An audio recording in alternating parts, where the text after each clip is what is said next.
KP, we remove every shred of skin. Because there's OK nuts and there's KP nuts.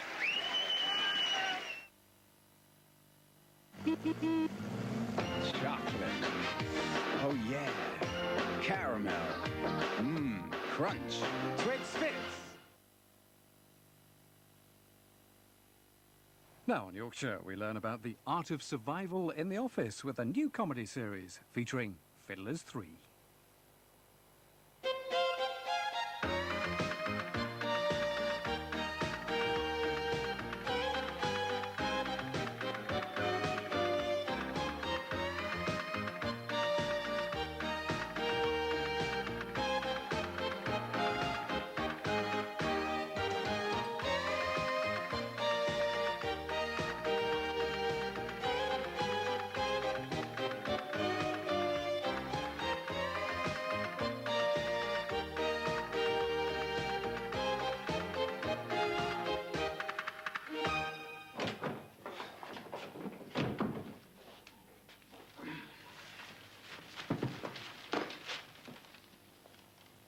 Morning, Ralph. When are you going to start work? It's only 9 o'clock. I know it's only 9 o'clock, but contrary to popular rumour, we'd like to make a start around that time. So get your size 9s off that desk. Don't pull rank with me, Ralph. I'm not pulling rank. I've known you a long time. Just remember that. Don't let success go to your head. What success? You may have got Glover's job, but the race isn't always to the swiftest. Well, that should suit you. Be nice to people on the way up, because you may just meet them on the way down. I knew it was going to be one of those days. Well, it's not me who's in a mood. I'm not in a mood, Harvey, but I think you're forgetting the chairman's message. He wants us to raise the pace this year. That's what I am doing. You couldn't raise your eyebrows before 11. What's wrong? Nothing. Come on. Something's wrong. What is it? I trod on the budgerigar this morning. No. You should have seen their faces. Anyone would think I did it on purpose. How is it? It's dragging its wing a bit. Well, it's not my fault. Budgerigars are meant to fly, not walk across the carpet.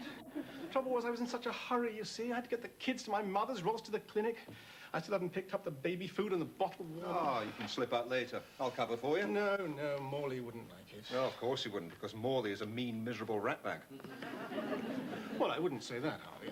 Oh, yes, you would. Go on, admit it. Morley is a mean, miserable ratbag. Go on, say it. Get it out your system. All right, Morley's a mean, miserable ratbag.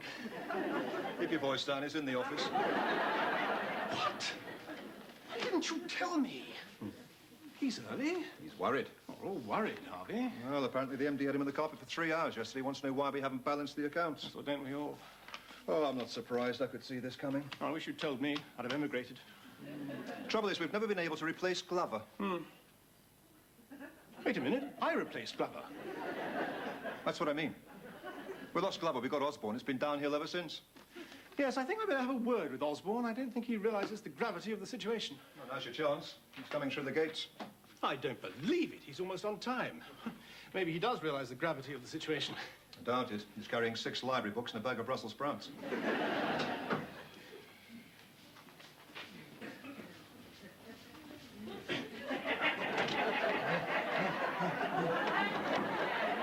I wish you wouldn't do that, Harvey.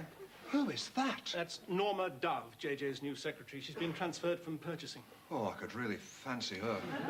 Well, I'd stay away from her if I were you, Harvey. Why? She pulls your shirt out. How do you know? I know. Has she pulled yours out? Certainly not. But I saw her at Christmas. She pulled everyone's shirt out then. They were all tucking them in. Some of them didn't even work here. I think that's why she was transferred from purchasing. That's why JJ asked for her. No, JJ's not like that. He's a sick man. He finds no fascination in the female form. He'd sooner look at a good sunset.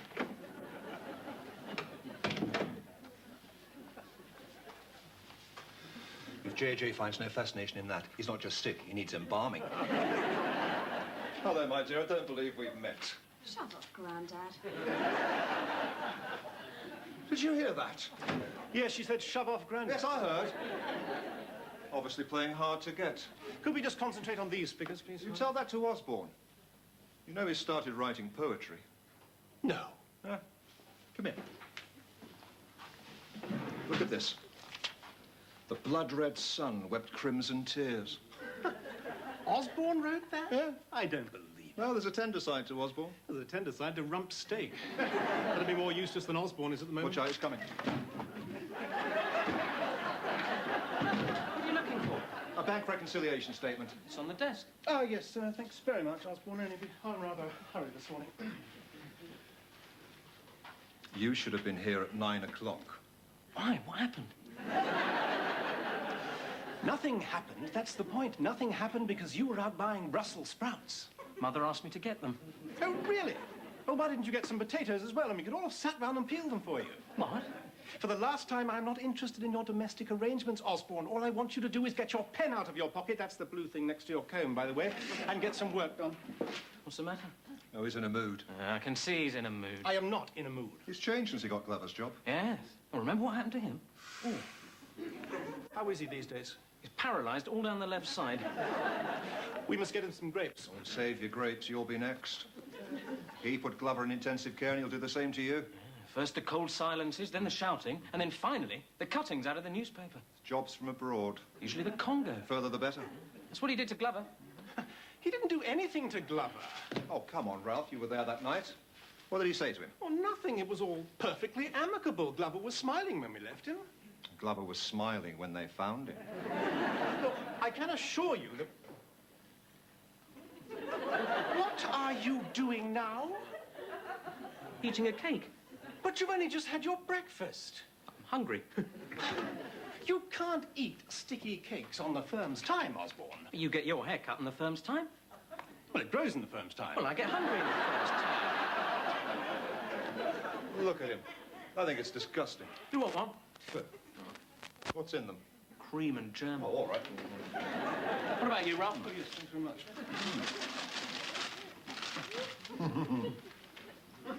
And 2 pence. Ah, good morning, JJ. Is it, Ralph? Is it a good morning? I think not. The MD had me on the carpet for 3 hours yesterday.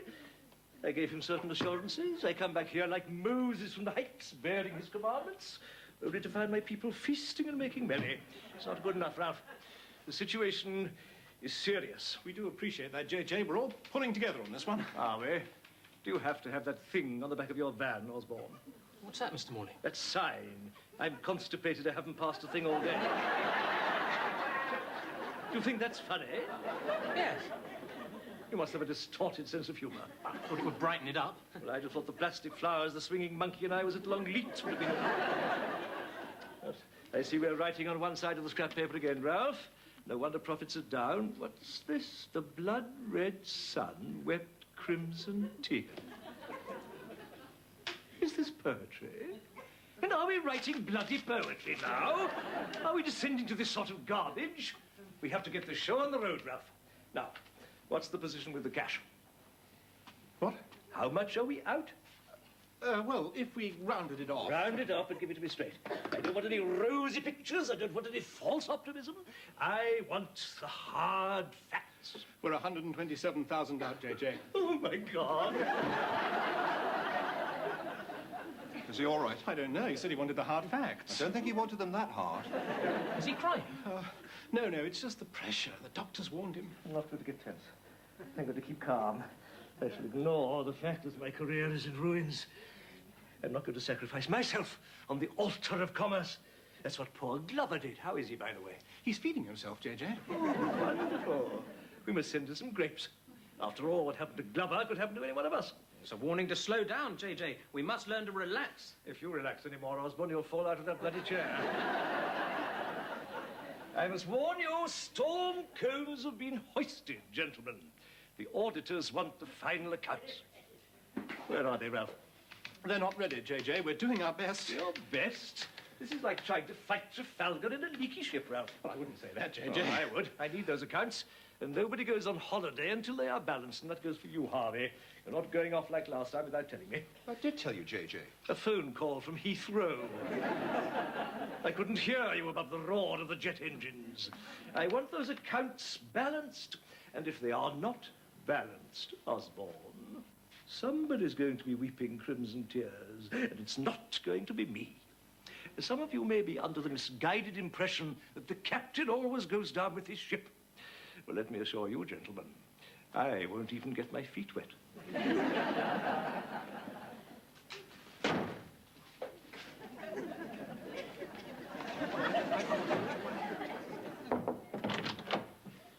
You wanted to see me, JJ? Sit.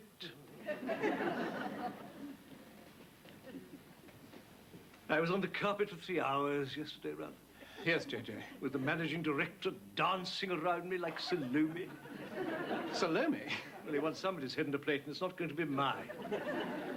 He wants to know what's gone wrong with the job. Any ideas? Well, we thought it might be a computer virus. A computer virus. I wondered what you'd come up with. Nice try, Ralph, but it won't do. No, the MD wants blood. We have to give him someone. I think I shall have to let somebody go. You mean a scapegoat? Oh, one needn't put it as crudely as that.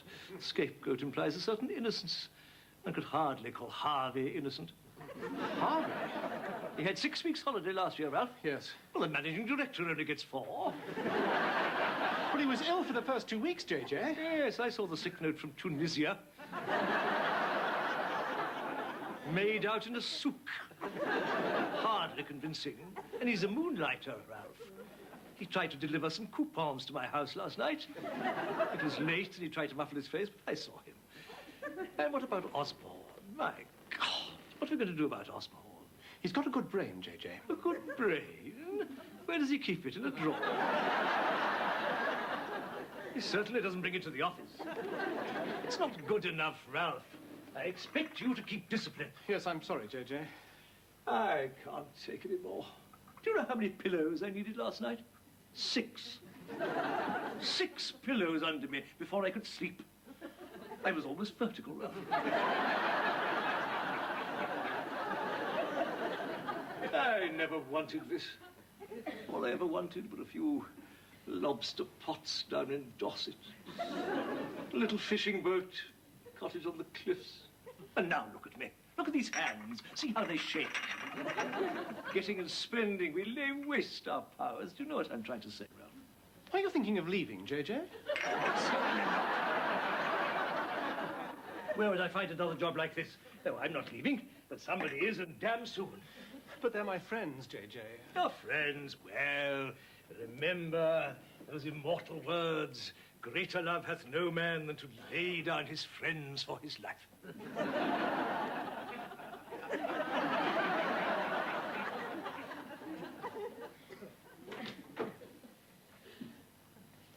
Ah, Miss Dove. Allow me to acquaint you with your duties. That'll be all, Ralph.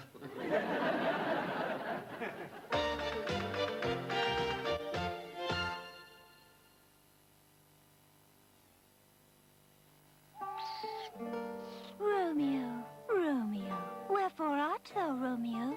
Nearly finished. Ah, there you are. Romeo, Romeo, wherefore art thy Rolos? But I only have one left. Do you love anyone enough to give them your last Rolo? Soft, creamy toffee in a milk chocolate cup. Oh, here, catch.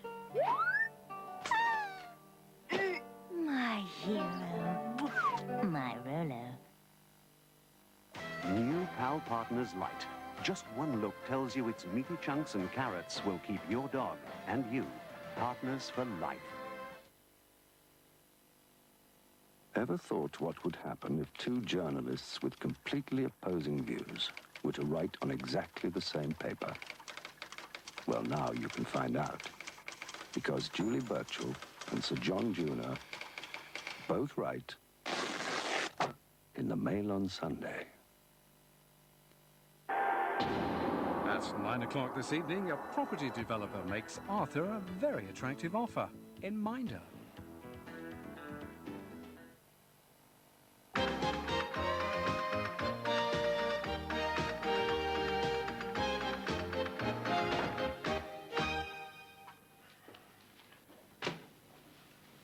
Well, what did he say?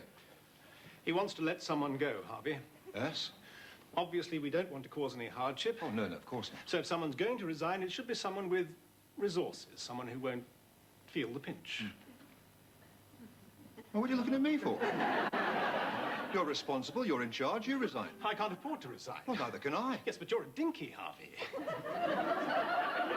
What? A dinky, double income and no kids yet. Whereas... Look at me. I'm looking. Yes, well, I've got 3 of them. It's not my fault you keep potting the black. Yes, well, I know that, but it's an expensive business, Harvey. We're already overcrowded, and that means an extension. We're thinking of going into the roof. She should send you into the roof. It would be cheaper. Extensions cost money, Harvey. Oh, what about me? I've got 3 holidays booked this year. One of them's in Biarritz. We're throwing out the avocado bathroom suite in favour of peach. You can't do this to me, Ralph. We were at school together. I'm not doing anything to you. It's just that in view of what's been said in there, I think you should look around. Tell Osborne to look around. Osborne? Who'd want Osborne? Well, he's qualified. He should have been certified. He'd never get another job, and he's got a widowed mother. I just couldn't do it to him. You're too soft with him, Ralph. Do you know what he's doing at this moment after all you've said to him? Shopping. What? Huh? Osborne, I want a word with you. And 2 pence? Check. Mr. Morley would like the stock valuation. Here you are, my dear. Allow me to introduce my colleagues. This is Ralph, that's Osborne, and I'm Harvey. We are management accounts. That's a relief. I thought it was the invasion of the body snatchers. What did she say? She said she thought it was the invasion of Yes, the I body... heard. You watch it, Osborne. You get fresh with her and she pulls your shirt out. I want a word with you, Osborne. What is it? We have an hour for lunch. We have late night opening on Thursday and Friday. We also have Sunday opening, so there is no reason to spend the firm's time filling your deep freeze. I don't know what you're talking about. You've been shopping. Who says? I say. No, I haven't. Oh, don't go in there. And what is this? It's going to be a surprise. Yes, well, I've got a surprise for you, Osborne, so pin your ears back. I've been soft on you for far too long. What's this? It's a card for Roz. And I've got a little something for the baby. It's a glove puppet. Hope it's all right. You put your hand in there, you see, and then wave. For the baby? Yeah. What's the matter? Oh, nothing. It's just that you're the only one... No one else bothered, you know. Well, thanks, Ozzy. You said you had a surprise for me. What? No, it was nothing. It's very nice. He'll love it. Hand me that list of slow-moving stock, Ralph.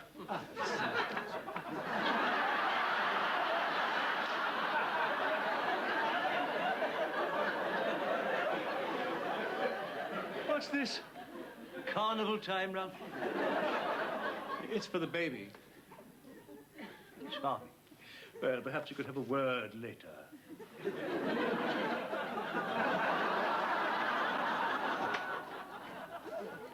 You wanted to see me, JJ? I wondered if you'd done any more about our little problem.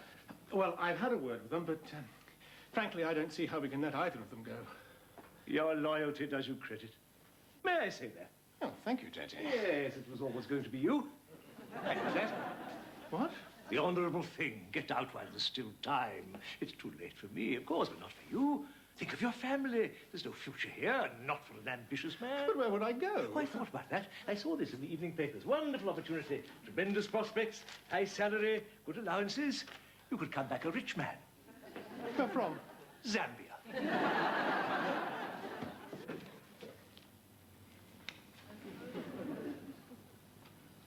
Anything the matter, Ralph? No? You're not eating much. Are you worried about the budgie? Oh, he's not in here, is he? That's cod. Oh. How is he? Still dragging his wing. I think he's just trying to arouse sympathy. Oh, that's not fair. Suppose someone trod on you like that. They do, every day. And he hasn't got it so bad. Nice little cage, plenty of millet, cuttlefish bone, his own ladder. He can move over any time, as far as I'm concerned. Something is the matter. I had a bad day. It's going to get worse. Why? The man from the garage rang about the car. What did he say? Don't take it on the motorway. Why? Front suspension's going. How much? It's expensive. We're talking about safety here, Roz. You can't put a price on a human life. How much? 150? It'll have to wait. What about the price of human life. We just reached it. I don't suppose you've got anything left. Not now I've paid the window cleaner.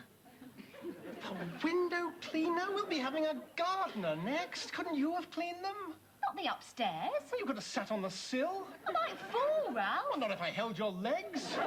We have to economize, Roz. What is going on up there?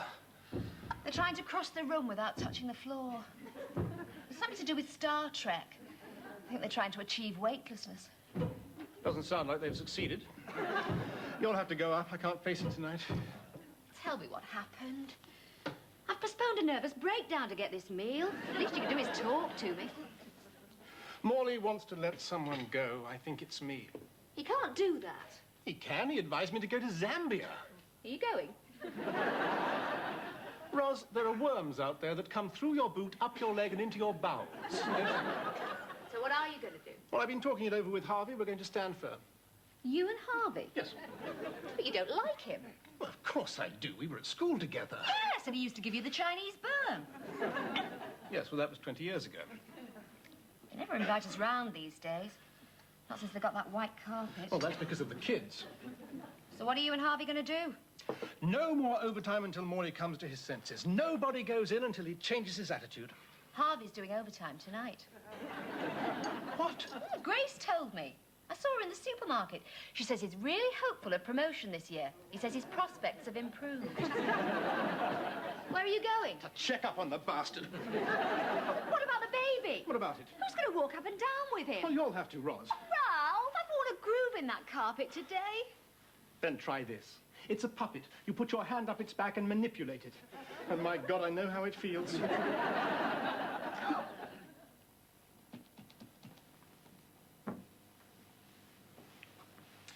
Are you sitting comfortably, Harvey? Hello, Ralph. I didn't know you were here. That's obvious. Are you trying it out for size? What? My desk. Oh, no, there's just so much work on mine.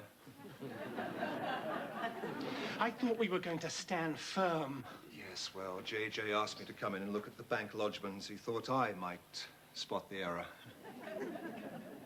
Didn't you know? No, but then why should I? I'm just a humble mushroom around here, kept in the dark and covered in crap. Yes, well, I think I'll go and get a coffee.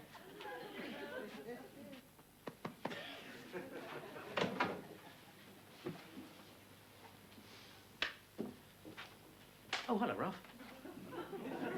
You too, Osborne? JJ asked me to stay. I couldn't refuse. No. Where is JJ? I think he's in the strong room. Oh, by the way, Osborne, I showed the baby the glove puppet. Yes? Hated it.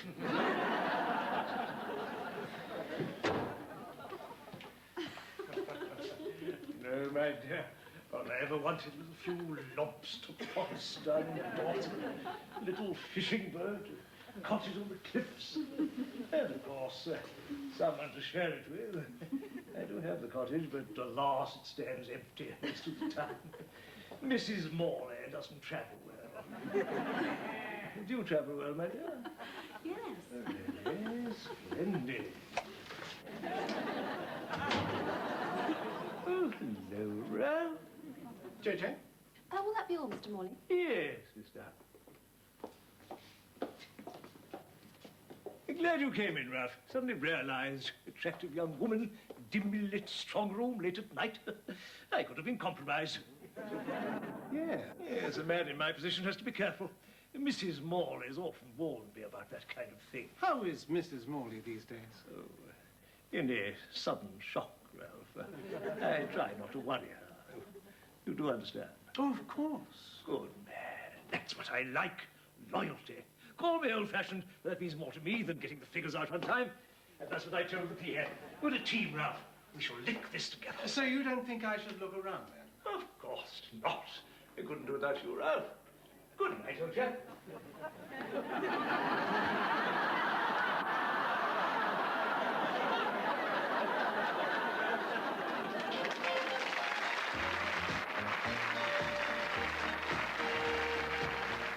There's more comedy with Fiddlers 3 next Tuesday evening at 8:30.